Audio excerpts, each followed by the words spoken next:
All right. Hello, guys. Welcome back once again. And this is Neat Stars. Neat Stars channel. This And is your very own Dr. Kiran Jodh, Dr. Kiran ma'am, and this is your Tina Tina ma'am. ma'am. जिनका pen गिर गया. और how are you all doing? so, guys, this is Uzi series. And इसमें हम discuss कर रहे हैं biotechnology. And guys 2 दिन के अंदर अंदर हम अब बायोटेक्नोलॉजी वाइंड अप करने वाले हैं. तो आई थिंक आपने पिछले सारे लेक्चर्स लगा लिए होंगे and you are thorough with all the concepts that we have built so far. तो गाइज कल हमने स्टडी किया था इंसर्शनल इनएक्टिवेशन पीबीआर 322 के अंदर. PBR 322 which is an artificial plasmid. So, good evening everyone, good evening. Hi Ashwin, hi Azam, hi Lucky. Electrophoresis is a technique which is used to लो जी ma'am पहले ही बच्चे ने पढ़ा दिया आज का topic electrophoresis. Very good. Then Pradyot, Anushka, we are about to start very soon. Hi Anushka, hi Prince, hi Lethal Jatti. Good evening everyone, good evening. So guys जल्दी से लाइक सब्सक्राइब शेयर कर दो यार. अब तुमने drill याद हो गई होनी चाहिए. एंड और उसके साथ साथ अभी आप लोगों की प्रिपरेशन कैसी चल रही है, बोर्ड्स की प्रिपरेशन कैसे चल रही है, कितने बच्चों ने जेनेटिक्स का क्लासेस भी लगाई हैं, कितने बच्चे यहाँ Yes, पे अब भी. तो बहुत सारे बच्चे एब्सेंट थे आज. तो इतने लोगों की एब्सेंट मार्क हो गए हैं उसमें. बेटा please do not miss these classes because these classes are specifically design so that आप लोगों के बोर्ड में अच्छे नंबर आ जाएं और जो लोग नीट के लिए प्रिपेयर कर रहे हैं उनके एक अच्छा सा कॉन्सेप्ट डेवलप हो जाए. एनसीईआरटी हम पढ़ रहे हैं अच्छे से, तो please be regular with your classes. बीच में मिस बिल्कुल भी मत करो, अपनी तार मत टूटने दो, ठीक है. मुस्कान कह रही है मैम सारी देख ली. एंड प्रिंस ने देखी है, Prince was there. Yes, hi Seeman and Simi. Yes, we are going to start very very soon. तो गाइज जल्दी से कॉपी पेन अपनी एनसीईआरटी लेके बैठ जाओ. अब मैं मैम को दे रही हूँ फोन ताकि लेट्स स्टार्ट मैम. ठीक है, स्टार्ट क्या मैम, बस फिनिश करने वाली तरफ पहुंच जाओ इसमें. बस मैम अब 2 लेक्चर्स हैं और इसमें हमने खत्म कर देना ये चैप्टर. ठीक है गाइस. तो देखो बायोटेक्नोलॉजी में हम बहुत आगे जा चुके हैं, बहुत आगे. हमने क्लोनिंग वेक्टर्स कल पढ़े थे, क्लोनिंग वेक्टर्स हमने अच्छी तरह से उसके सारे फीचर्स देख लिए. हमने ट्रांसफॉर्मेंट और नॉन ट्रांसफॉर्मेंट क्या होता है ये भी पढ़ लिया था. गाइस कल हमने देखा था इंसर्शनल इनएक्टिवेशन. इनएक्टिवेशन इंसर्ट करके, यानी जीन के अंदर अगर तुम फॉरेन जीन इंसर्ट कर दो तो मेन जीन की एक्टिविटी जो है वो इनएक्टिव हो जाती है ना. जैसे कि कल हमने ये पीबीआर 322 पढ़ा था. ये देखो पीबीआर 322 क्विकली रिवाइज करते हैं. ठीक है, देखो पीबीआर 322. ऑलराइट, तो पीबीआर 322 के अंदर कल 2 हमने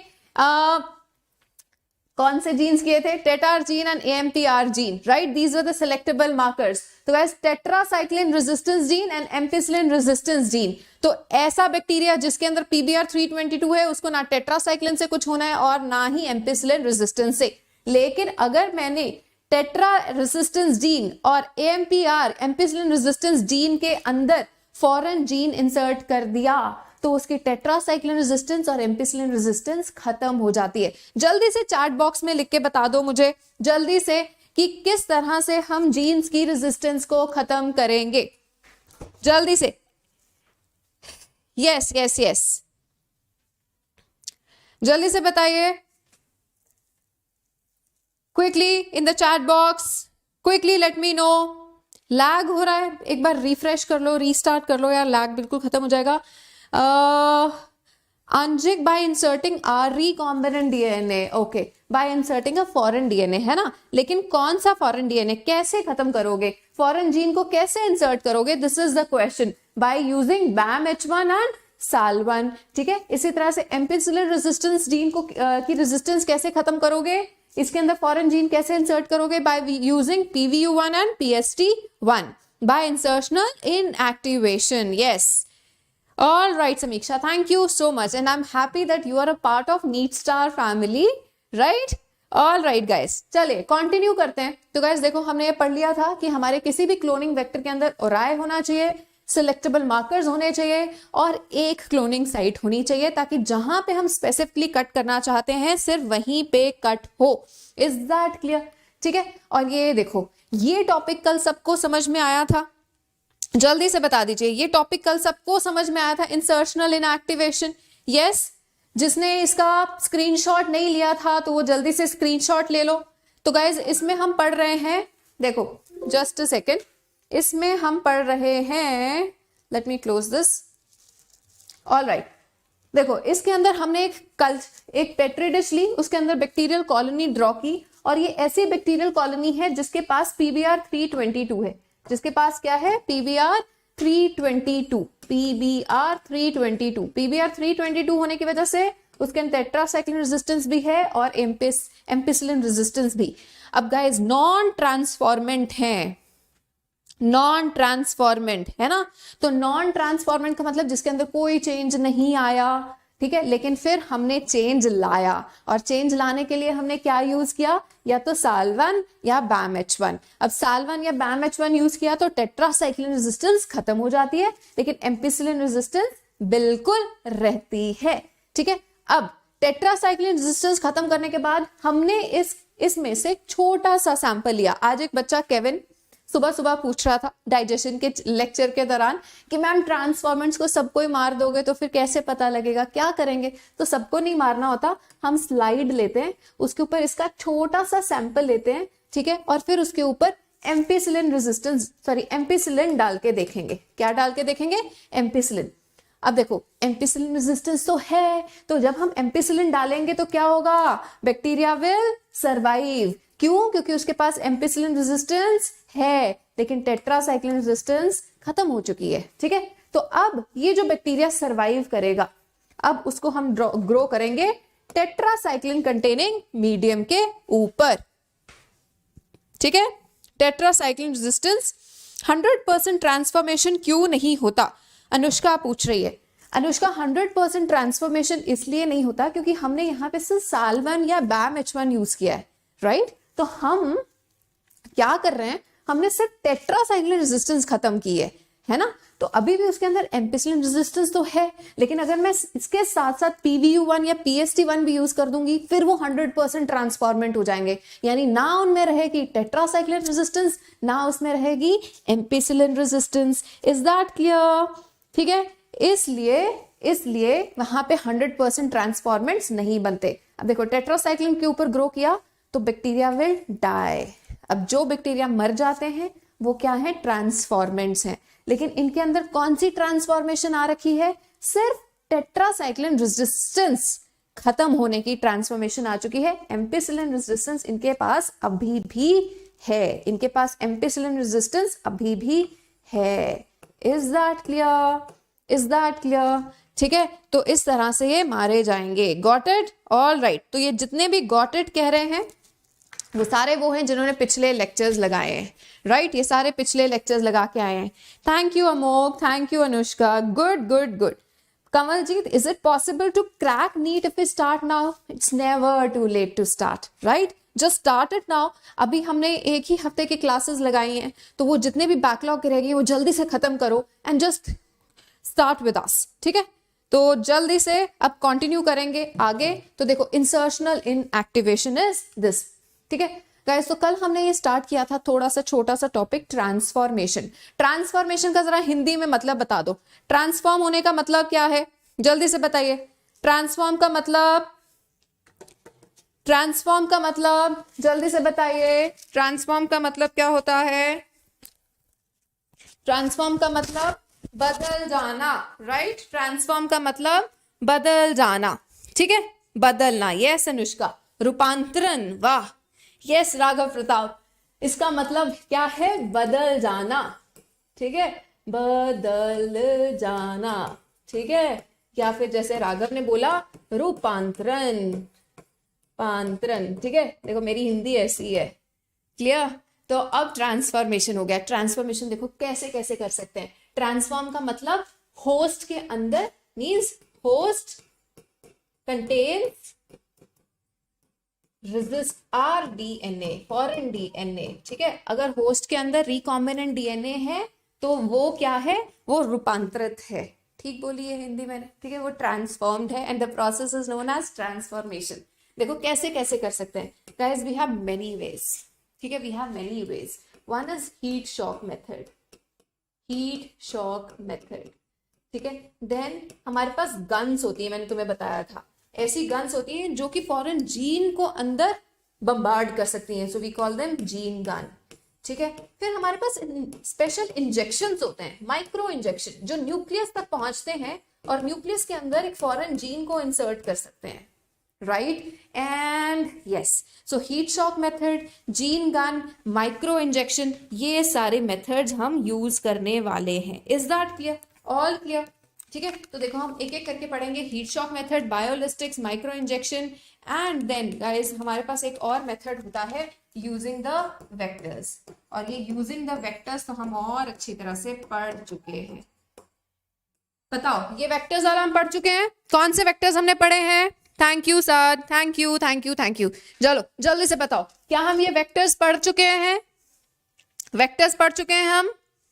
यस, यस, नो, वेक्टर्स पढ़ चुके हैं हम। तो गाइज यहाँ पे सीधा सीधा क्वेश्चन आपको 1 मार्क में आ सकता है। ठीक है, name the methods of transformation, तो उसमें आपको ये 4 मेथड्स लिखने हैं। अब 1 नंबर में आ गया तो बस ये 4 मेथड्स लिख देना। ट्रांसफॉर्मेशन की डेफिनेशन तुम्हें पता है, inserting the foreign gene into the host cell, कैसे कैसे करोगे तुम्हें पता लग गया। ठीक है, अब अगर ये 2 मार्क्स में आ जाता है तो आपको कोई एक पूछेंगे, 2 मार्क्स में आपको इनमें से कोई एक पूछा जाएगा। 3 मार्क्स में आता है तो कहेंगे कि name the methods and explain any one of them. ठीक है, तो अपनी मर्जी का अपना फेवरेट कोई भी एक और इजी जो लगे या जिसमें डायग्राम ड्रॉ कर सको वो कर देना। ठीक है, मैंने एक स्पेशल सेशन लिया था गाइस वाईटी फेस्ट पे कि why do you never score 100 out of 100 in biology. If you have not attended that lecture please do attend. ठीक है, क्योंकि हमें पता ही नहीं होता कि हम गलतियां कर कहाँ पे रहे हैं, तो डू अटेंड दैट लेक्चर, आपको पता लगेगा कि आंसर राइटिंग कैसे करनी है। Is that clear? What is the Telegram channel? So guys, you can join the Telegram channel of Neat Bros. ठीक है, टेलीग्राम चैनल ज्वाइन करना, नीट ब्रोज, उस पर आपको सारी नोटिफिकेशन आएगी। That is the channel and we are going to make that group very very soon. ठीक है, we link that group and उस ग्रुप में आप अपने आंसर्स भेज सकते हैं। ठीक है, अभी मैंने सिर्फ चैनल बनाया गया, इस टाइम ही नहीं मिल रहा है। ठीक है, चैनल बन चुका है, just join the channel sorry for all the notification. Clear? Neat Bros, yes. तो उस पर आपको नीट ब्रोज पे मेरी और मैम की फोटो लगी दिख जाएगी। ठीक है, so join that channel, we have thousands of students in that. So अभी चैनल बना दिया है, उस पर सारी नोटिफिकेशन, सारे आपको डीपीपी, सारे आपको अपने पीपीटीज पीडीएफ मिल जाया करेंगे। ठीक है, and we are going to open the link very soon, जिसपे कि आप अपने आंसर्स भी टाइप कर सकते हैं। Done? Neat Bros, that is the Telegram channel. Cool. चलो अब इन मेथड्स को हम एक एक करके देखेंगे। सबसे पहले पढ़ने लगे हैं हीट शॉक मेथड। अब अंडरस्टैंड करना हीट शॉक मेथड होता क्या है। देखो, हीट शॉक मेथड का मतलब क्या है? हीट शॉक मेथड का मतलब है कि हीट देना है, हीट का शॉक देना है। ठीक है, हीट का शॉक कैसे दिया जाता है? Now understand. मान लो दिस इज अ स्लाइड। ठीक है, नाउ प्लीज ऑब्जर्व। मान लो दिस इज अ स्लाइड। ठीक है, तो अब ये स्लाइड है, फाइन। तो अब हमने करना क्या है? देखो, अब स्लाइड पे वापस आते हैं। मैंने स्लाइड दिखा दी है, स्लाइड पे अभी वापस आएंगे। We'll link the channel. Yes Rashid Ali, I will make sure कि ये चैनल का लिंक आपको डिस्क्रिप्शन बॉक्स में भी मिल जाए जल्दी से। और अगर नहीं मिलता है गाइस, तो अभी चीजें ना स्ट्रीमलाइन हो रही हैं, तो आप एक काम करना, NEET bros, just find it out on the Telegram channel and you will find a beautiful picture of me and my bro, that is Kiran ma'am. ठीक है, जस्ट जॉइन दैट चैनल।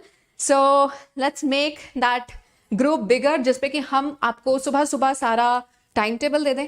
आपको वीकली टाइम टेबल मिल जाता है, आपको आपके हर एक lecture के बाद वहां पे पीडीएफ मिल जाया करेंगे। डन? चलो, online test series, Kamaljeet, we are going to come up with the test series very very soon. आपका जो सिलेबस होता जा रहा है, इसके टेस्ट बहुत जल्दी स्टार्ट हो जाएंगे बाय दिस वीकेंड और द नेक्स्ट। ठीक है, चलो now see, heat shock method में हम करते क्या है गाइस? हीट का शॉक देना है। शॉक का मतलब जो एकदम से पास किया जाता है। See what do we do? तो गाइस हम क्या करते हैं, पहले अंडरस्टैंड करते हैं थ्योरी क्या है। DNA is a hydrophilic molecule. Hydrophilic का मतलब वाटर लविंग मॉलिक्यूल है। It can not pass through the cell membrane. Can you say why? इसका आंसर अगर किसी ने दे दिया तो इसका मतलब उसके फंडामेंटल्स बहुत ज्यादा क्लियर हैं। जल्दी से बताइए, जल्दी से बताइए, प्लीज आंसर माय क्वेश्चन। समीक्षा, समीक्षा आपका क्वेश्चन क्या था बच्चे? ऊपर देखना पड़ेगा, एक बार दोबारा लिख दो तो बहुत अच्छा हो जाए। जल्दी से बता दो क्या क्वेश्चन था आपका। Cell membrane is hydrophobic. Anushka is right. Hydrophobic tails होते हैं. Very right. How Kiran ma'am is your bro? She might be sister of you. Authentic Rakib, bro का मतलब होता है पक्का आड़ी. ठीक है, यानी कि जैसे अभी तुमने लिंकेज ग्रुप्स पढ़े हैं ना, जिनको तुम सेपरेट नहीं कर सकते, है ना, ऐसे होते हैं ब्रोज. ठीक है, इट्स जस्ट अ मेटाफोर. चलिए, now listen. So why DNA cannot pass through the membranes? क्योंकि मेम्ब्रेन क्या बनी हुई है आपकी? Now listen. आपकी जो सेल मेम्ब्रेन होती है वो एक बायलिपिड लेयर है. वो एक बायलिपिड लेयर है. Yes, this is a bilipid layer, right. Fat की लेयर है, बायलिपिड.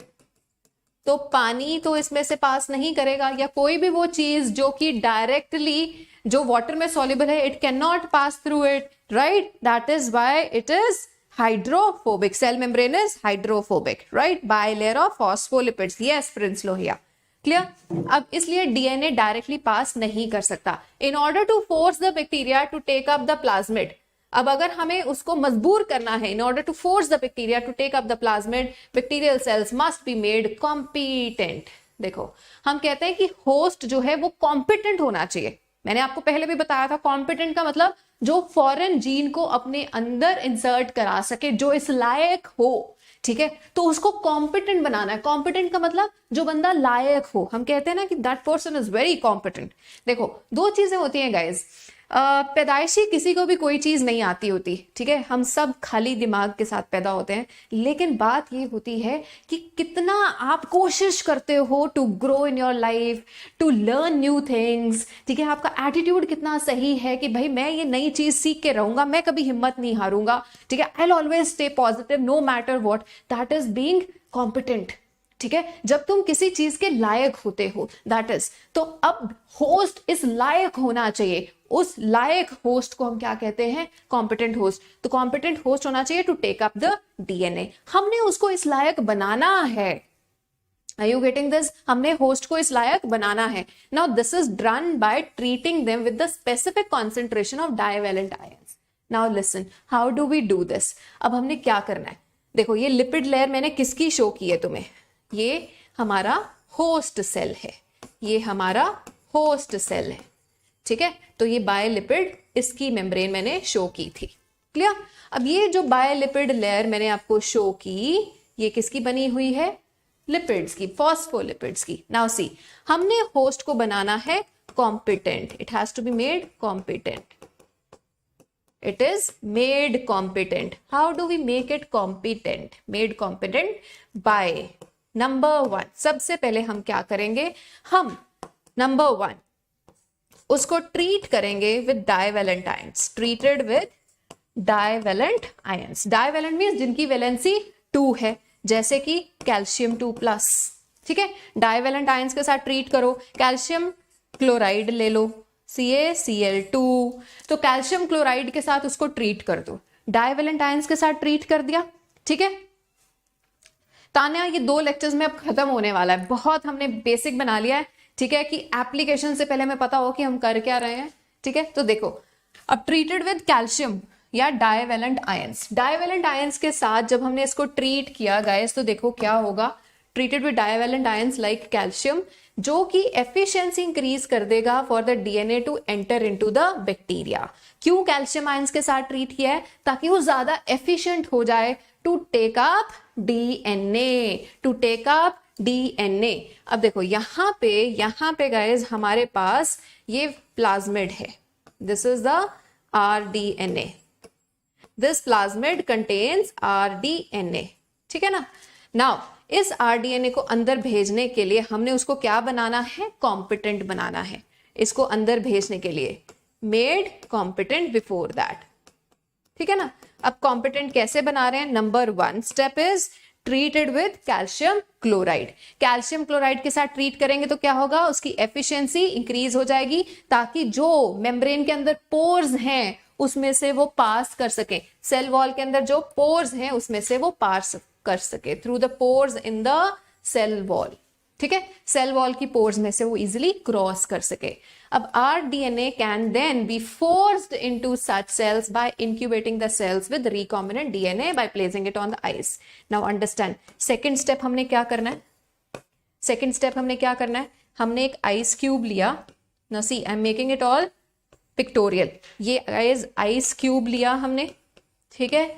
अब हमने क्या किया, recombinant DNA can then be forced into the cells by incubating the cells with. अब गाइस हमने क्या किया, इस आइस क्यूब के ऊपर हमने अपना होस्ट सेल भी रख दिया, ठीक है, ये अपना होस्ट सेल रख दिया, और साथ ही साथ हमने इसके ऊपर रख दिया अपना आरडीएनए वाला प्लाज्मिड, ये अपना प्लाज्मिड। ये दोनों चीजें हमने आइस क्यूब के ऊपर रख दी। इतनी बात सबको समझ में आई है? जल्दी से बताओ, quickly let me no.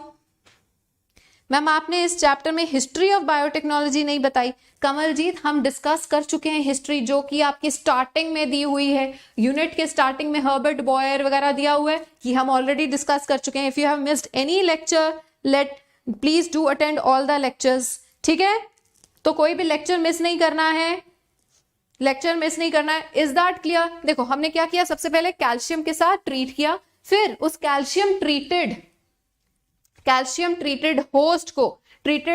Host को किसके साथ ट्रीट किया, कैल्शियम को। अब उस होस्ट को और प्लाज्मिड को किसके ऊपर रख दिया है हमने, आइस क्यूब के ऊपर। हम क्या कर रहे हैं, हम कर रहे हैं इंक्यूबेशन। हम क्या कर रहे हैं, इंक्यूबेशन, इंक्यूबेट ऑन आइस। तो आइस के ऊपर इंक्यूबेट करने के लिए हमने इसको आइस के ऊपर रख दिया। अब आइस के ऊपर रखने के बाद गाइस अब हम क्या करेंगे, थर्ड स्टेप, अब हम इसको सी recombinant by placing incubating the cells with rDNA and followed by placing them briefly at 42 degree Celsius. अब हमने क्या करना है, अब हमने क्या करना है, देखो नहीं समझ में आया, कौन बोल रहा है नहीं समझ में आया? अमन विश्वकर्मा। देखो हो क्या रहा है, हम क्या पढ़ रहे हैं, हम मेथड्स ऑफ ट्रांसफॉर्मेशन पढ़ रहे हैं। ट्रांसफॉर्मेशन का मतलब होस्ट के अंदर आरडीएनए तुमने पहुंचाना है, यानी कि होस्ट के अंदर तुमने फॉरेन जीन पहुंचाना है। देखो क्या हो रहा है, this is the host cell, this is the host cell, ठीक है।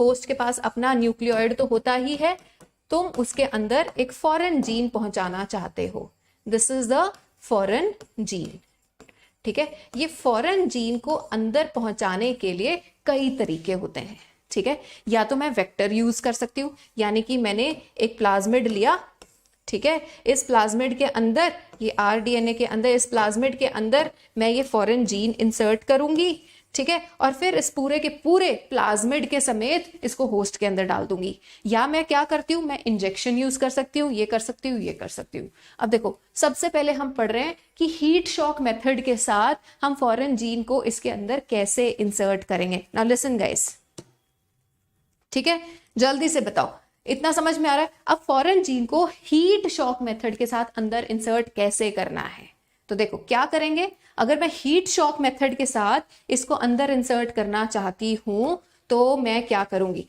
तुम्हें यहाँ पे ये पूरा प्लाज्मिड नहीं लेना, तो तुम यहाँ पे सिर्फ और सिर्फ ये भी ले सकते हो। मान लो ये तुम्हारा फॉरेन जीन है, ये क्या है, फॉरेन जीन है, ठीक है। फॉरेन जीन को इसके अंदर तुमने पहुंचाना है, तो तुम्हें होस्ट को इसके लायक बनाना होगा, तुम्हें उसको कॉम्पिटेंट बनाना होगा। कॉम्पिटेंट बनाने के लिए क्या करोगे, सबसे पहले, यानी तुम चाहते हो ये फॉरेन जीन इसके अंदर चला जाए, क्या करोगे, सबसे पहले अपने होस्ट सेल को, अपने इस सेल को किसके साथ ट्रीट करो, कैल्शियम क्लोराइड के साथ। कर लिया ट्रीट, कैल्शियम क्लोराइड के साथ ट्रीट करोगे तो इसके बाहर जो सेल वॉल होती है, उस सेल वॉल की पोर्स ओपन हो जाएंगी ताकि ये इसके अंदर इजीली जा सके, ठीक है। तो हमने पोर्स को तो और ओपन कर दिया। सेकंड हमने क्या करना है, अब उसको इंक्यूबेट करेंगे आइस पे। तो गाइस अब क्या किया, देखो कैल्शियम क्लोराइड के साथ ट्रीट करने के बाद अब मैंने अपना होस्ट सेल भी इसके ऊपर ले लिया, ठीक है, और साथ में आरडीएनए रख दिया। ये देखो होस्ट सेल भी आइस के ऊपर रख दिया और अपना फॉरेन जीन भी इसके ऊपर रख दिया। Is that clear? ये सबको समझ में आया, ठीक है। Can we say that ma'am BAC या YAC are known as shuttle vectors, ये why are they known as shuttle vectors, ठीक है। कमलजीत इस पे अभी आएंगे, इतना क्लियर हो गया। फॉरेन जीन इसके ऊपर रख दिया, आइस के ऊपर। अब आइस के ऊपर रखने के बाद इसको आइस के ऊपर से उतार लो और इसको शिफ्ट कर दो अब स्लाइड के ऊपर। देखो इसको किसके ऊपर शिफ्ट कर देना है, अब हमने इसको स्लाइड के ऊपर शिफ्ट कर देना है। तो guys this is the slide, ठीक है। अब ये होस्ट सेल तुम इसके ऊपर रखोगे, ये होस्ट सेल अब तुम इसके ऊपर रखोगे, this is the host cell, ठीक है। और अब ये फॉरेन जीन भी है, ये फॉरेन जीन है, ठीक है। पहले तुमने आइस के ऊपर रखा था, अब तुमने इसको किस पे ट्रांसफर कर दिया, स्लाइड पे, ठीक है। और स्लाइड के ऊपर रखने के बाद अब देखो नीचे आग जल रही है। अब तुमने ये जो स्लाइड है जिसके ऊपर ये होस्ट सेल और फॉरेन सेल है, ये फ्लेम है, ये मेरा हाथ क्या है, फ्लेम है, आग जल रही है, ठीक है, आग जल रही है। तो अब इस स्लाइड को तुमने यानी कि अपने होस्ट सेल को तुमने हीट का शॉक देना है। नाउ लिसन, शॉक का मतलब एकदम से बीच में से पास करेंगे, जला नहीं देना कि उसके ऊपर अब रख के बस बैठ गए हो और कुछ सोच रहे हो। नो, आपको ये आग जल रही है, इस स्लाइड को लो और इसमें से पास करो, ऐसे ऐसे, एक बार दो बार बस पास किया, हीट शॉक दिया और खत्म। बात समझ में आई इतनी जल्दी से? Is that clear? Is that clear? ठीक है, सबको समझ में आया? हीट शॉक दिया, हीट शॉक देने के बाद अब होगा क्या गाइस, हीट शॉक देने पे देखो, और कितनी हीट का शॉक देना है, followed by placing it briefly in the 42 degree Celsius का हीट शॉक देना है and then putting it back on the ice. और हीट शॉक देने के बाद उसको वापस बर्फ के ऊपर रख दो, वापस इसको बर्फ के ऊपर रख दो, आइस के ऊपर रख दो, ठीक है, आइस के ऊपर रख दिया। नाउ जब देखो हीट शॉक दिया, हीट शॉक देने से क्या हुआ, मेम्ब्रेन के पोर्स ओपन हो गए, मेम्ब्रेन के पोर्स ओपन हो गए। तो मेम्ब्रेन के पोर्स ओपन होने से देखो इसके बाद तुमने क्या किया, हीट शॉक, ठीक है, कितना, 42 डिग्री सेल्सियस का, and then it is placed on the ice, placed on ice again. इसको स्लाइड पे रखो, हीट शॉक दो, उसको वापस आइस के ऊपर रखो, तो मेम्ब्रेन के पोर्स ओपन हो जाएंगे, मेम्ब्रेन के पोर्स ओपन हो जाएंगे तो DNA will enter inside. Is this clear to all? एक बार फिर से रिपीट कर दें, चलो एक बार फिर से रिपीट कर देते हैं। देखो गाइस, हीट शॉक मेथड बड़ा सिंपल सा मेथड है, कुछ नहीं करना। होस्ट का सेल लो, यानी जिसके अंदर तुमने जीन इंसर्ट करना है, मान लो ई कोलाई, ठीक है, तो एक ई कोलाई लिया, इसको कैल्शियम क्लोराइड से ट्रीट किया जिससे कि सेल वॉल के पोर्स ओपन हो जाएंगे। Now cell membrane and wall is different, है ना, ये सबको पता है। सेल वॉल के पोर्स को ओपन किया कैल्शियम क्लोराइड के साथ ट्रीट करके, अब उसको बर्फ पे रख दो, ठीक है, बर्फ पे रखोगे, होस्ट को, फॉरेन जीन को इंक्यूबेट करो, डन। हीट शॉक दो, heat shock means 42 degree Celsius की गर्मी में से ऐसे एकदम से पास करो, मेम्ब्रेन ओपन हो जाएगी। तो ये जो फॉरेन जीन होता है ये एकदम से इसके अंदर एंटर कर जाता है and then it is placed back into the ice. तो जो फॉरेन जीन था it went inside the host cell. तो होस्ट के अंदर जब फॉरेन जीन चला गया तो वो क्या बन गया, वो बन गया हमारा ट्रांसफॉर्मेंट। किसी बच्चे ने भी पूछा था हीट कितनी देर तक देनी है, शॉक देना है। शॉक क्या होता है, एकदम से जो पता लगता है ना, एकदम से जो होता है that is a shock. Clear? तो शॉक मीन्स देखो placing them briefly at 42 degree Celsius. मैं बोल रही हूँ ये आ गए, ये आ गए, तो स्लाइड को एकदम से ऐसे पास करते हैं, ऐसे ऊपर रख के, ऐसे नहीं बैठ जाना कि स्लाइड पड़ी है और डीएनए अंदर नहीं जा रहा, वो जल रहा है। तो just pass it from this flame, flame में से ऐसे पास कर देते हैं, एक बार और पास कर देते हैं। This is how much we keep it, 42 degree Celsius. Is that clear? ठीक है, डन डन डन। चलो, so guys this is heat shock method. अब आते हैं हम नेक्स्ट मेथड पे, बायोलिस्टिक्स। अब this is the simplest method, ठीक है। और देखो ये मेथड को बायोलिस्टिक्स भी कहा जाता है। इसमें हम गन यूज करते हैं। जैसे तुम्हारे बैच का नाम क्या है, उजी, उजी इज अ शॉर्ट गन, है ना। Why did not get attached to the slide? क्योंकि नीचे वाटर था, स्लाइड के नीचे वाटर रखते हैं, बिल्कुल खाली नहीं रख देते, है ना, इसलिए वो स्लाइड के साथ अटैच नहीं होता। वैसे भी हम आइस के ऊपर से उसे उतार के लाए हैं तो थोड़ा सा वाटर तो होगा ही, it will keep it slippery, ठीक है। नाउ सी, जीन गन, आपके बैच का नाम क्या है, उजी। तो जिस तरह से उजी एक छोटी सी गन है वैसे ही एक हमारे पास जीन गन है, ठीक है। तो गाइस देखो, अब जीन गन के अंदर हमने अपना इन फॉरेन जीन डाल दिया, जीन गन के अंदर हमने वो जीन डाल दिया जो कि हम अंदर इंसर्ट करना चाहते हैं, फॉरेन जीन या डिजायर्ड जीन। तो जो भी जीन तुम अंदर इंसर्ट करना चाहते हो, उस डिजायर्ड जीन को हमने क्या किया, हमने प्लेस किया ये गोल्ड या टंगस्टन पार्टिकल्स पे। ठीक है, तो गोल्ड या टंगस्टन, टंगस्टन W होता है, गोल्ड या टंगस्टन पार्टिकल्स पे, गोल्ड इज AU, है ना। देखो गोल्ड या टंगस्टन के पार्टिकल्स लिए, गोल गोल पार्टिकल्स, और उन पार्टिकल्स के ऊपर हमने अपना फॉरेन जीन ऐसे कोट कर दिया, उसकी ये कोटिंग चढ़ा दी। जिस जीन को तुम होस्ट के अंदर भेजना चाहते हो वो किसके ऊपर कोट कर दिया, गोल्ड या टंगस्टन पार्टिकल्स पे।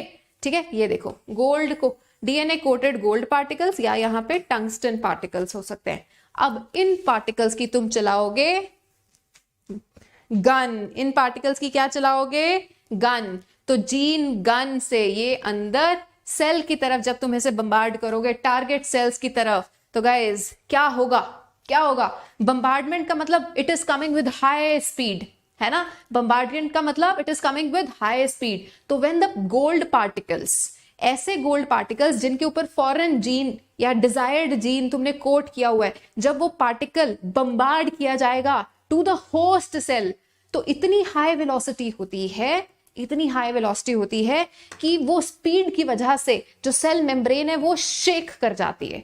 तो सेल मेम्ब्रेन को जब एक शॉक लगता है बम्बार्डमेंट की वजह से, तो उसके मेम्ब्रेन की पोर्स ओपन हो जाती है।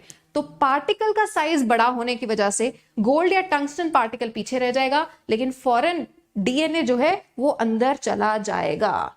Is that clear, is that clear. ठीक है, उसी से बम्बार्ड किया जाएगा। इज दैट क्लियर, सबको समझ में आ रहा है। Yes Prince, I am going to tell you. और ये मेथड जो है गाइस, ये हम यूज करते हैं जनरली प्लांट सेल के लिए। ये किसके लिए यूज किया जाता है, प्लांट सेल के लिए। ठीक है, और ये टारगेट सेल्स कौन से हैं, होस्ट के सेल्स। ठीक है, तो होस्ट की तरफ जब बम्बार्ड किया जाएगा तो सी आपका पार्टिकल गोल्ड या tungsten particle is left behind. ठीक है, and the DNA it moves inside. तो फॉरेन जीन हमारा अंदर चला जाएगा, पार्टिकल बाहर रह जाएगा। Is that clear. गोल्ड का क्या होगा, साक्षी टोल्ड यू, गोल्ड पार्टिकल बाहर रह जाएगा। क्यों रह जाएगा, क्योंकि ये पार्टिकल्स बहुत बड़े हैं। These particles are large in size. ठीक है, इतना बड़ा साइज है कि इतना बड़ा साइज मेम्ब्रेन के अंदर एंटर नहीं कर सकता, मेम्ब्रेन के अंदर एंटर नहीं कर सकता। Is that clear? Biotech applications will be starting, we'll be starting on Thursday और Friday. ठीक है, Thursday और Friday को start हो जाएगा।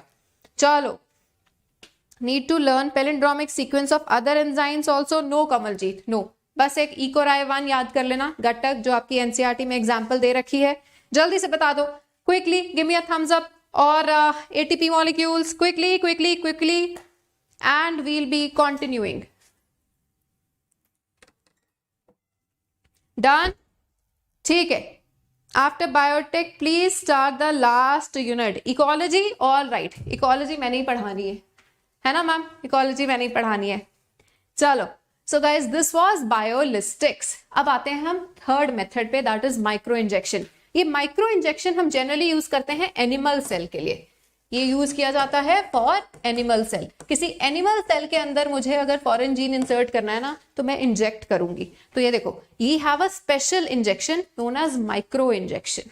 ठीक है, तो इस माइक्रो इंजेक्शन के अंदर गाइस, इस माइक्रो इंजेक्शन के अंदर ये होता है फॉरेन DNA। क्या होता है, फॉरेन DNA।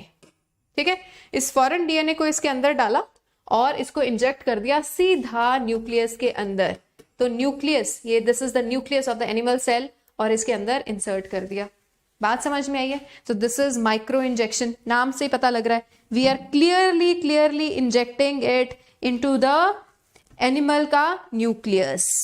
ठीक है, hi Viku Prajapat, hello everyone, clear. So guys, नया अगर DNA होगा, नई ट्रांसलेशन होगी, नया प्रोटीन बनेगा, नया काम होगा, और ऐसे मेथड से हम बहुत सारी चीजें बना सकते हैं। ठीक है, हीट शॉक में मजा नहीं आया राघव प्रताप, कोई बात नहीं, अभी एक लास्ट में एक बार और रिवाइज करेंगे तो फिर मजा आएगा। डन, चलो। All right, how many times do we need to keep them on the ice? Twice, एक हीट शॉक देने से पहले और दूसरा हीट शॉक देने के बाद। Done. There chance it can react with the DNAs. It will not react with the DNAs. ठीक है श्रेनास? All right. चलो, अब गाइज माइक्रो इंजेक्शन के बारे में एक बार एनसीईआरटी भी पढ़ लेते हैं। देखो, this is not the only way to introduce the alien DNA to the host cells. It there in a method known as micro injection, recombinant DNA is directly injected into the nucleus of animal cell. तो पता लग रहा है micro injection किसके लिए use करते हैं? Animal cell. In another method suitable for plants. अब देखो प्लांट्स के लिए कौन सा मेथड है? We have ballistic cells are bombarded with high velocity microparticles. किसके particles होते हैं? गोल्ड और टंगस्टन के, coated with DNA in a method, और मेथड का नाम क्या है? बायोलिस्टिक्स और gene gun. We have seen that in the pictorial form. Picture देख ली हमने। चलो, in the last method we use disarmed pathogens. तो हम वेक्टर्स भी यूज करते हैं। Is that clear? तो कौन कौन से वेक्टर्स यूज करते हैं? देखो 4 मेथड्स हमने किए। सो वी हैव 4 मेथड्स, ठीक है। तो गाइज ये जो वेक्टर्स हमने यूज करने हैं, देखो कौन कौन से वेक्टर्स यूज करेंगे। एक तो हम यूज करते हैं रेट्रोवायरस, एक यूज करते हैं रेट्रोवायरस, दूसरा हम यूज करेंगे TI plasmid. TI plasmid use किया जाता है प्लांट्स के लिए, और रेट्रोवायरस गाइज हम यूज करते हैं एनिमल सेल के लिए। तो अगर आप वेक्टर यूज कर रहे हो, now we are going to discuss the 4th method, ठीक है। हमने प्लाज्मिड कैसे बनाना है ये भी पढ़ लिया, लेकिन कौन सा प्लाज्मिड यूज करोगे, अब बात इस पे आ रही है। तो गाइज अगर हम प्लांट्स के अंदर कोई वेक्टर यूज करना चाहते हैं तो we are going to use Ti plasmid. कहाँ से आता है, क्या होता है, वील डिस्कस इट, ठीक है। और दूसरा होता है रेट्रोवायरस। रेट्रोवायरस कल भी किसी ने क्वेश्चन पूछा था, तो गाइज समझो। अब देखो रेट्रोवायरस क्या होते हैं? रेट्रोवायरस होते हैं आरएनए कंटेनिंग वायरसेस, ठीक है, आरएनए कंटेनिंग वायरसेस। मैम कौन सा चैप्टर है, 11th या 12th? Satish, this is biotechnology class 12 का सिलेबस। दिस इज ऊजी सीरीज जिसमें हम क्लास 12 का सिलेबस डिस्कस कर रहे हैं, ठीक है। और एग्रोबैक्टीरियम ट्यूमीफेसियंस यूज करते हैं, बिल्कुल, ठीक है। Kiran ma'am is right here. Kiran ma'am आप आ जाओ, बच्चे आपके बगैर ना बोर हो जाते हैं। ये देखो किरण मैम यहीं पे बैठे हैं, ठीक है, she is reading your chart as well. तो Kiran ma'am is right here, right here, Kiran ma'am यहीं पे हैं। मैम ये तो बात ऐसे हो गई भाई, बच्चों का मन ही नहीं लगता आपके बगैर। What do we do? चलो, so important topic for NEET, yes it is an important topic for NEET. All right, कुछ बच्चे जेनेटिक्स के लिए बोल रहे हैं, बेटा जेनेटिक्स तो ऑलरेडी चल रही है, तो प्लीज रादर हम जेनेटिक्स 1 खत्म करने वाले हैं, तो उसको भी पीछे से ना प्रॉपर पीछे वाला पूरा टॉपिक देख कर आना। नेक्स्ट क्लास में जेनेटिक्स का लास्ट टॉपिक फिनिश हो जाएगा, मतलब जेनेटिक्स का जो फर्स्ट चैप्टर है principle of inheritance and variation, उसका लास्ट टॉपिक चलने वाला है नेक्स्ट क्लास में। मोस्ट प्रोबेबली हम डिजीजेस फिनिश कर लेंगे, फिर genetics part 2 that's molecular basis वो स्टार्ट होने वाला है बहुत जल्दी, ठीक है। चलो, ऑल राइट, ऑल राइट। देखो अब हमने यूज करने हैं वेक्टर्स, नाउ अंडरस्टैंड दिस। तो डिसआर्म्ड पैथोजेंस, डिसआर्म्ड का मतलब डिसआर्म्ड, उनके हथियार हमने उनसे खो लिए, ठीक है। तो हार्मलेस, जो हार्मलेस हैं, ठीक है। अब गाइस वेक्टर्स यूज करने हैं, हार्मलेस वेक्टर्स। तो वेक्टर्स देखो हम कौन कौन से यूज करने वाले हैं। एक तो वेक्टर हम यूज करेंगे, सी हियर, एक वेक्टर यूज किया जाएगा रेट्रोवायरस। रेट्रोवायरस यूज होता है फॉर एनिमल्स, एंड दूसरा यूज होगा TI plasmid, and TI plasmid will be used for plants. TI plasmid is used for plants. Now let's understand why. देखो retrovirus जो है, retrovirus is RNA containing virus, ठीक है guys। और RNA containing virus जो है, ma'am आप एक बार बच्चे को बताओगे RNA containing, मुझे लगता है मुझे पानी पी के आना पड़ेगा। और TI plasmid, RNA containing virus बता दो, I'll be coming soon.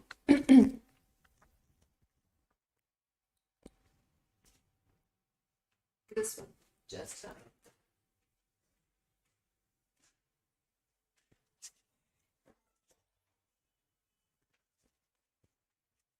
मैंने कैसे आउट ऑफ सडन मैं वो बता दो बस, आरएनए कंटेनिंग वाला। इधर मैं मजे से अपने टेरिडोफाइट्स पढ़ रही हूँ, चलो डन गाइस।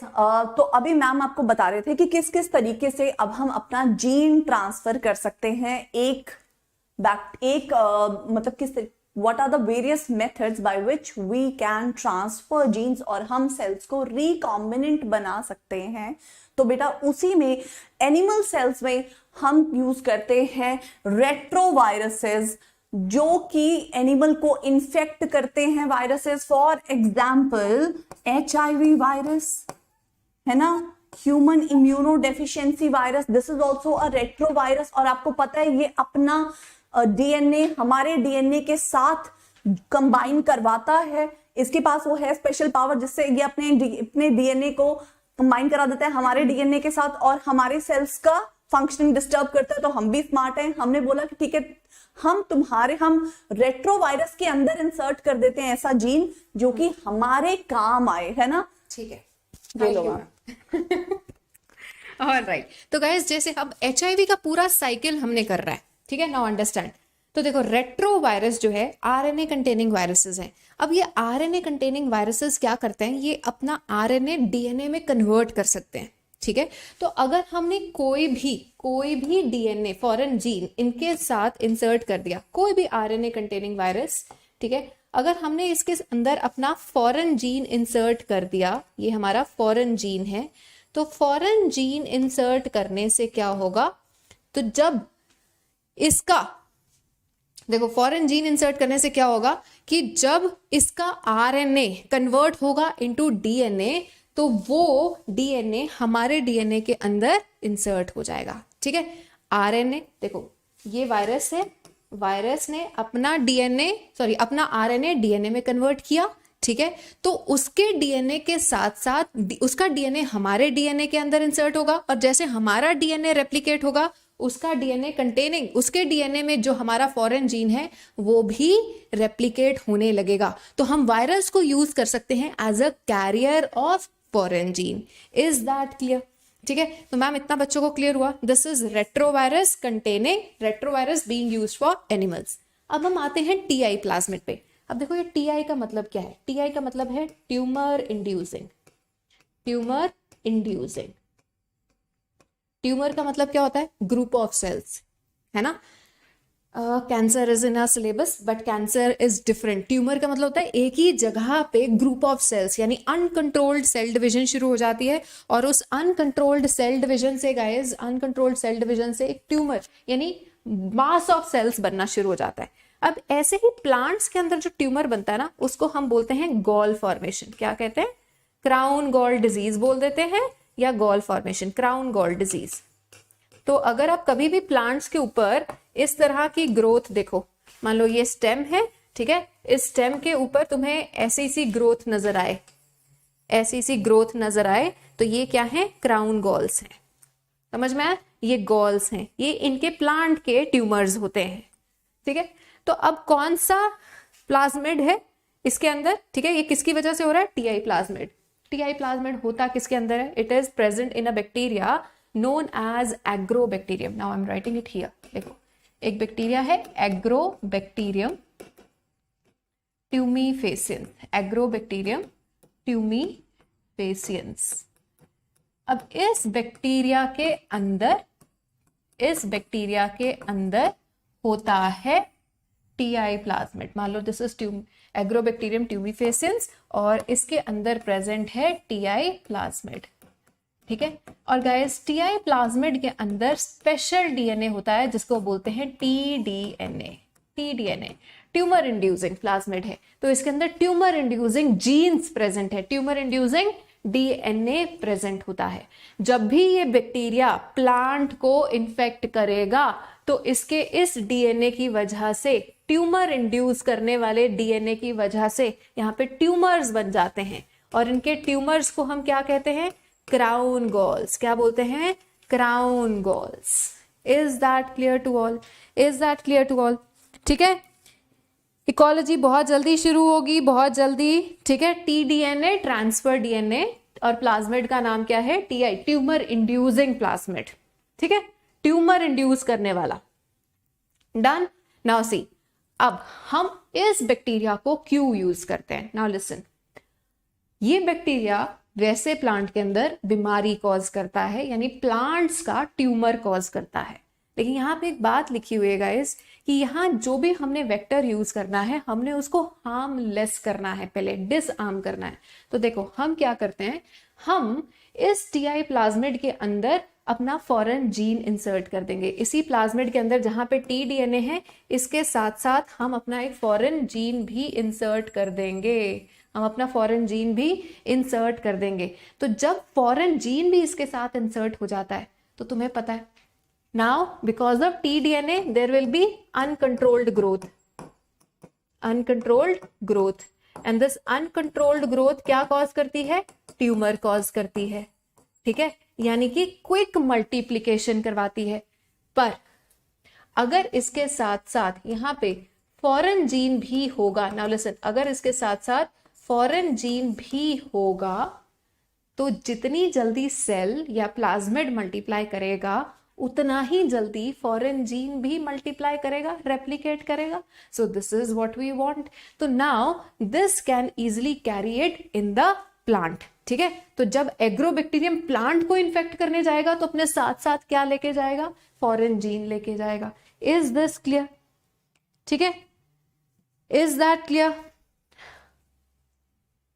ना जीन भेज दिया, यस टाइसन, यही तो तरीका है कि अपने उसके साथ साथ अपना जीन भी भेज दिया। अब हमारा काम क्या है कि हम ये चीजों को पढ़ते हैं, हम इन चीजों को जब समझते हैं तो हम उनके ही तरीके को अपने फायदे के लिए यूज कर लेते हैं।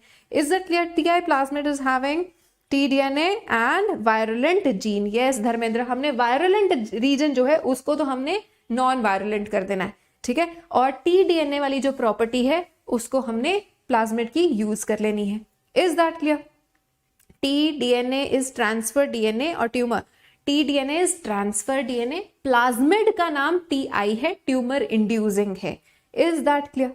ठीक है, hi Akshima, all right, is that clear guys? Continue करें अब आगे। सो गाइज इस तरह से हमारे पास अलग अलग मेथड्स हैं। So now coming back to the methods to separate transformants and non transformants. देखो हमने मेथड्स ऑफ ट्रांसफॉर्मेशन कर लिए, कई तरीके से हम अपने होस्ट सेल के अंदर फॉरेन जीन इंसर्ट कर सकते हैं, यानी उसको बदल सकते हैं, उसको ट्रांसफॉर्मेंट बना सकते हैं। Transformant means which contains foreign gene, which contains foreign gene, है ना, जो बदल गया। और नॉन ट्रांसफॉर्मेंट क्या होता है, ओरिजिनल। नॉन ट्रांसफॉर्मेंट क्या होता है, ओरिजिनल, जो नहीं बदला। Right, now listen, now listen listen listen. देखो, how do we separate, now this is another question, how can we separate transformant and non transformant? जल्दी से सोच के बताओ in the chat box, how can we separate. आपको ये method मैं एक बता चुकी हूं कैसे हम सेपरेट करते हैं। लेट्स सी किसको ये समझ में आ रहा है, किसको ये पता है कि ये हम कैसे सेपरेट कर सकते हैं ट्रांसफॉर्मेंट को नॉन ट्रांसफॉर्मेंट से। ठीक है, जल्दी से बताइए, जल्दी से बताइए। थैंक यू कमलजीत, जल्दी से बताइए। Use of antibiotics, yes Raghav Pratap, एक मेथड हमने किया था use of antibiotic resistance gene, है ना, यूज इसको ब्लॉक ओके, देन ब्लॉक कर सकते हैं हम अपने मेन जीन को। टेट्रासाइक्लिन रेजिस्टेंस जीन को हमने जैसे ब्लॉक किया था, रेजिस्टेंट इनएक्टिव किया था। कैसे इनएक्टिव किया था? By using BAM-H1 and SAL1, है ना। तो अब देखो हम कई तरह से ट्रांसफॉर्मेंट्स को नॉन ट्रांसफॉर्मेंट से सेपरेट कर सकते हैं। Yes, AMP and tetracycline resistance, right Shreyas, done. ना देखो टेटार जीन को यूज करके, क्लियर, टेटार जीन को यूज किया था, तो टेटार जीन को इनएक्टिव किया था हमने। It can be inactivated using, ठीक है, it can be inactivated using BAM-H1 and SAL1, BAM-H1 and SAL1, ये दो रिस्ट्रिक्शन एंजाइम्स को यूज करके हम इसको इनएक्टिव कर सकते हैं। ठीक है, तो क्या होगा अगर हमने टेट्रासाइक्लिन रेजिस्टेंस जीन को इनएक्टिव कर दिया गाइस, तो एम्पिसिलिन कंटेनिंग मीडियम के ऊपर तो वो ग्रो करेगा, कंटेनिंग मीडियम के ऊपर on ampicillin containing medium the bacteria will grow, bacteria will survive, right? लेकिन टेट्रासाइक्लिन रेजिस्टेंस कंटेनिंग मीडियम के ऊपर क्या होगा? ऑन टेट्रासाइक्लिन कंटेनिंग मीडियम के ऊपर क्या होगा? जल्दी से बता दो चैट बॉक्स में. विल इट सर्वाइव और it will die? Bacteria will survive और bacteria will die. Quickly ma'am क्या बता रहे हैं बच्चे? बैक्टीरिया विल, जल्दी से बता दो क्या होगा, क्या होगा? Bacteria will die, right? क्यों? हमने टेट्रासाइक्लिन रेजिस्टेंस जीन को ही इनएक्टिवेट कर दिया था. Is that clear? ठीक है, चलो. All right, then using AMPR gene, अगर हम एम्पिसिलिन रेजिस्टेंस जीन यूज करते हैं तो इसको हम इनएक्टिवेट कैसे करेंगे? Quickly tell me in the chat box. It is inactivated by using कौन से 2 restriction enzymes? Quickly quickly quickly जल्दी से बता दीजिए. कौन से 2 रिस्ट्रिक्शन एंजाइम्स हम यूज कर सकते हैं? मैम क्या बता रहे हैं बच्चे? Inactivated by using PST1 and PVU1, right? ये 2 रिस्ट्रिक्शन एंजाइम्स हम यूज कर सकते हैं. Is that clear? तो using these 2 genes. Raghav Pratap ने बताया PST1, राइट. साक्षी ने भी कुछ बताया है, वेरी गुड. ठीक है, तो ऐसे अब क्या होगा? तो ये जिनमें हमने AMPR जीन इनएक्टिवेट किया गाइस, तो टेट्रासाइक्लिन कंटेनिंग मीडियम के ऊपर बैक्टीरिया क्या करेगा ये बता दो. ठीक है, और एम्पिसिलिन कंटेनिंग मीडियम के ऊपर बैक्टीरिया का क्या होगा? ठीक है, तो यहां पे मीडियम में क्या होगा और उसमें क्या होगा? So what is the answer for blank number 1 and blank number 2? जल्दी से बता दो. तो टेट्रासाइक्लिन रेजिस्टेंस कंटेनिंग मीडियम के ऊपर क्या होगा? It will grow, right? तो इट विल सर्वाइव और इट विल ग्रो. देखो मेरे, दिस विल सर्वाइव, ठीक है, या ग्रो. और यहां पे दे विल डाई. ठीक है, अब गाइस ये बताओ जरा, यहां पे भी और यहां पे भी क्विकली अब एक चीज बता दो, इनमें से ट्रांसफॉर्मेंट्स कौन से हैं? द वन विच सर्वाइव और the ones which die. Which are the transformants? जल्दी से बता दीजिए, एम्पिसिलिन विल डाई, यस. तो बैक्टीरिया विच विल सर्वाइव, यहां पे या यहां पे कौन से ट्रांसफॉर्मेंट्स हैं? Those which die, right? So these are the transforments and these are the non-transforments, right? इसी तरह से गाइस यहां पे अब एम्पिसिलिन रेजिस्टेंस जीन को तुमने इनएक्टिव किया था, तो कौन से ये क्या होंगे? ट्रांसफॉर्मेंट्स होंगे, और इसी तरह से ये होंगे हमारे नॉन ट्रांसफॉर्मेंट्स. ठीक है, तो यहां पे जिन जीन्स को हम यूज करते हैं to distinguish between the transformant and non transformant, उस जीन को क्या कहा जाता है? Quickly let me know. जिन जीन्स को हम डिस्टिंग्विश करने के लिए यूज करते हैं उनको हम क्या कहते हैं?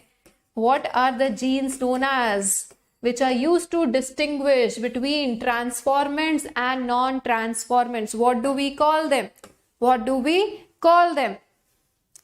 Yes, please. Selectable marker, right, Raghav? So we can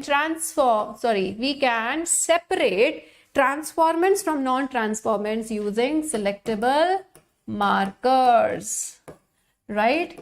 For example, tetracycline resistance gene, ampicillin resistance gene, और आज एक और बता रही हूं बीटा गैलेक्टोसिडेज प्रोड्यूसिंग जीन. अभी हम ये थर्ड वाले की बात करेंगे. ठीक है, so we are done with this, and we are going to talk about beta galactosidase producing enzyme. Is that clear? Right? चलिए, तो now see beta galactosidase producing enzyme. So guys, this is an enzyme. नाम के पीछे as है तो ये क्या है? एंजाइम है. ऐसा एंजाइम है which is used to produce a colored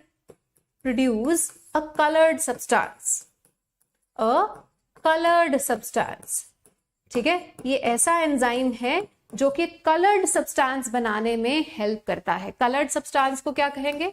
colour producing को क्या कहेंगे? क्रोमोजेनिक. एनसीईआरटी में ये टर्म यूज हुई है. क्रोमोजेनिक सब्सटेंस बनाने में ये एंजाइम हेल्प करता है. कौन सा? Beta galactosidase. Is that clear? Is that clear? ठीक है, तो अब देखो beta galactosidase enzyme is used to produce a colored substance. Done. Now, अब guys हम क्या कर सकते हैं? हमने एक बैक्टीरिया लिया, ठीक है, एक दूसरा बैक्टीरिया लिया, ले लो, देखो, this is one बैक्टीरिया. ये बैक्टीरियल कॉलोनी लेते हैं वैसे, चलो मैं बैक्टीरिया 1 ले रही हूं, and this is bacteria 2. Bacterium 2, singular is bacterium. ठीक है, नाउ सी होता क्या है. All right, let's come back to here. Bacterium 1. Now see, दोनों के अंदर ये जीन है, ठीक है, जो कि कलर्ड सब्सटेंस बनाता है. दोनों के अंदर ये जीन है जो कलर्ड सब्सटेंस बनाता है. मान लो कौन सा जीन है? Beta galactosidase producing gene. ठीक है, जिसके अंदर ये जीन है और ये कलर्ड सब्सटेंस कौन सा है? ब्लू कलर का सब्सटेंस है, ब्लू कलर्ड. ठीक है, तो गाइस अब एक बात बताओ, जिसके अंदर ये जीन होगा उसके अंदर ये एंजाइम बनेगा. वो एंजाइम बनेगा तो कलर बनेगा. कौन सा कलर बनेगा? ब्लू कलर बनेगा. तो वो कॉलोनीज कौन से कलर की नजर आएंगी? ब्लू कलर की. ठीक है, अब मैंने क्या किया? अब मैंने इसी जीन को इंसर्शनल इनएक्टिवेशन से इनएक्टिव कर दिया. अब मैंने इस जीन को ब्लॉक कर दिया. Now listen, gene is inactivated by insertional inactivation. अगर मैं इस जीन को, बीटा गैलेक्टोसिडेज जीन को इनएक्टिवेट कर देती हूं बाय यूजिंग इंसर्शनल इनएक्टिवेशन, तो जीन जब इनएक्टिव हो जाता है तो एंजाइम नहीं बनेगा. तो बताओ कलर ऑफ द कॉलोनी क्या होने वाला है? जल्दी से बता दो, जल्दी से बता दो. अगर एंजाइम नहीं बनेगा तो कॉलोनी का कलर क्या होगा? कॉलोनी का कलर क्या होगा गाइस? यस प्लीज, कॉलोनी का कलर क्या होगा? Green. Colour will not form. Yes Sakshi, तो colourless, Raghav Pratap, white colour की कॉलोनीज बनेंगी. कलरलेस यानी यहां पे हम क्या बोलेंगे? व्हाइट कलर की कॉलोनीज बनेंगी. तो देखो, हम एक जीन को इनएक्टिव करके हम डिटरमिन कर सकते हैं कि कौन ट्रांसफॉर्मेंट है, कौन नॉन ट्रांसफॉर्मेंट है. और जिस जिस जीन को तुम यूज करते हो उस जीन को हम क्या कहते हैं? Selectable marker. राइट, इतना क्लियर हो गया? उसको हम क्या कहते हैं? Selectable marker. हमने कौन कौन से जीन्स यूज किए? Tetracycline resistance gene, ampicillin resistance gene and beta galactosidase. Is that clear? ठीक है, ह्यूमन फिजियोलॉजी की क्लास डॉक्टर शेख सुबह 10 बजे होती है. ठीक है, सो कार 98 की सीरीज में you can attend human physiology. So guys, let's read NCERT once and we'll be good to go. The recombinant plasmids will lose tetracycline resistance due to insertional inactivation of foreign DNA but can still be selected from the non-recombinant ones by first plating them on the tetracycline containing medium. The transformants grown on ampicillin containing medium are then transferred on the medium containing tetracycline. ये मैंने कल भी बताया था, जो resistance आप खत्म कर रहे हो पहले दूसरे उसके अलावा दूसरे एंटीबायोटिक पे आपने ग्रो करना है और फिर हम जिसकी रेजिस्टेंस खत्म की है उस पे लेके आएंगे, ठीक है। चलो अब then recombinants will grow in the ampicillin containing medium but not on that containing tetracycline, right? The non-recombinants will grow on the medium containing both the antibiotics. Non-recombinant means जिसको आपने नहीं बदला, जिसके अंदर tetracycline resistance भी है और ampicillin resistance भी है, तो वो क्या होंगे? They will contain both the antibiotics. In this case, one antibiotic resistance gene helps in selecting the non-transformant, while other antibiotic resistance gets inactivated due to insertion of foreign DNA. Foreign DNA को alien DNA बोलेंगे, and this selection, and it helps in the selection of recombinants. So this was the answer to your question. Is that clear? ठीक है, चलो। So guys ये सारा देखो, अब यहाँ पे दूसरा यूज किया है इन्होंने बीटा गैलेक्टोसिडेज, ठीक है। तो ये क्रोमोजेनिक सब्सटेंस बनाता है। कैसे सेपरेट कर रहे हैं हम? On the basis of the ability to produce the colour, ठीक है, in the presence of chromogenic substance. This recombinant DNA is inserted within the coding sequence of beta galactosidase, results into inactivation of gene of synthesis of the enzyme, referred to as insertional inactivation. Now the another line is super important. The presence of chromogenic substance gives blue colored colonies. Plasmid in the bacteria does not have insert. Presence of insert results in insertional inactivation, and the colonies do not produce any color and are identified as recombinant colonies. तो जो recombinant है वो colorless होंगे या white बोल देंगे उनको, ठीक है। और जो नॉन रिकॉम्बिनेंट होंगे वो कैसे नजर आएंगे? सी, नॉन रिकॉम्बिनेंट हमें नजर आएंगे ब्लू कलर के। ये लाइन बहुत इंपॉर्टेंटली याद रखना। Is that clear? ठीक है, ये सबको याद रहेगा। क्विक, चलो इसके बाद गाइस अब हम आते हैं ये वेक्टर्स वाला। I have already told you कि वेक्टर्स ट्यूमर सेल्स इंड्यूसिंग वाले और retrovirus, so you have to read it. And इसके बाद गाइज अब हम स्टार्ट करेंगे प्रोसेस। कौन सी प्रोसेस इन्वॉल्व है? मैम थोड़ा सा टाइम है हमारे पास, ठीक है। तो गाइज कल हम स्टार्ट करेंगे अब हम अपनी प्रोसेस के साथ, and we are going to wind up the chapter tomorrow, ठीक है। So quickly go through the chapter, ठीक है, चैप्टर जरूर पढ़ लोगे। And I will see you tomorrow, जिसमें कि हम खत्म करने वाले चैप्टर को और प्रोसेसेस पढ़ने वाले हैं, लाइक इलेक्ट्रोफोरेसिस एंड पीसीआर, ठीक है। I will see you tomorrow at 10 and you still have to attend अपनी कार 98 की क्लास ऑफ बॉटनी, जिसमें कि हम पढ़ रहे हैं प्लांट किंगडम। आज टेरिडोफाइट्स करेंगे। And thank you so much mindset facts. वो बेचारा नेगेटिविटी फाइट करते करते डिप्रेस हो गया कि ये लो हमारी तरफ से ATPs ले लो, है ना, एनर्जी वाले ATPs। जस्ट स्टे पुट और बेटा keep positivity all inside you. अपने आसपास भर के रखो पॉजिटिविटी और तैयारी करते जाओ, है ना। एग्जाम अब जून के आसपास, अब आपका mid of the June, your exam is already there. And those people who are spamming, please आप भी जाके पढ़ लो। अब तो फाइनल आपका जून का टाइम आ चुका है बेटा, please do not waste your time, ठीक है। आप स्पैम कर रहे हो, दूसरों के लिए स्पैम कर रहे हो, we really appreciate it, but please अपना टाइम मत वेस्ट करो गाइज। अगर इस टाइम तक, I remember when it was my time of preparation, मैं तो बिल्कुल अपने ध्यान से पढ़ाई कर रही थी। कॉन्सेंट्रेट ऑन योर पढ़ाई, इसी से आपको कॉलेज मिलने वाला है। बाकी सब बातें वेस्ट है यार, जाने दो, ठीक है। चलो सारे बच्चे पढ़ाई करो। And thank you so much for the support and you all were lovely. और अब मिलते हैं प्लांट किंगडम में at 7 o'clock. Keep shining guys, because you're born to shine.